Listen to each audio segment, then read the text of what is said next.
জীবনে যদি নিজের পায়ে দাঁড়াইতে না পারেন, কষ্ট করতে না পারেন, সফল হইতে না পারেন, জীবন যে কত কষ্টের হইতে পারে এটাই। এখন তো স্টুডেন্ট অবস্থায় আছেন, নিশ্চয়ই আপনারা বাবা মার উপরে ডিপেন্ড করে আছেন বা ভাইয়ের উপরে ডিপেন্ড করে আছেন, কিন্তু বেশি দিন না, আপনাদের কিন্তু 3 বছর পরেই আপনাদেরকে একা ছেড়ে দেওয়া হবে।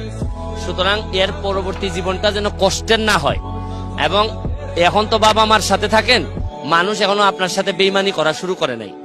যেদিনই আপনি বাবা মার কাছ থেকে একটু সরে যাবেন, দেখবেন যে কি পরিমাণ এই বাংলাদেশে বিশেষ করে আপনি এত বেশি লোকজনের সাথে দেখা হবে আপনার, দেখবেন যে এরা কারণে অকারণে আপনার সাথ ছেড়ে যাবে, আপনার দুঃসময়ে আপনাকে ছেড়ে যাবে এবং আপনাকে একদম পথে বসাই দিবে।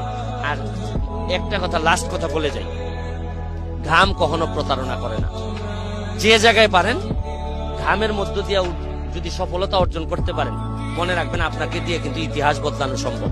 আমি জীবনে যত ঘাম ফেলছি, আমার কাছে মনে হয় যে আমার এমপি হওয়া, ব্যারিস্টার হওয়া, সফল হওয়া সবই আমি ঘাম দিয়ে যদি তুলনা করি, মনে হয় না আমার মতো ঘাম অন্য কেউ ফেলছে।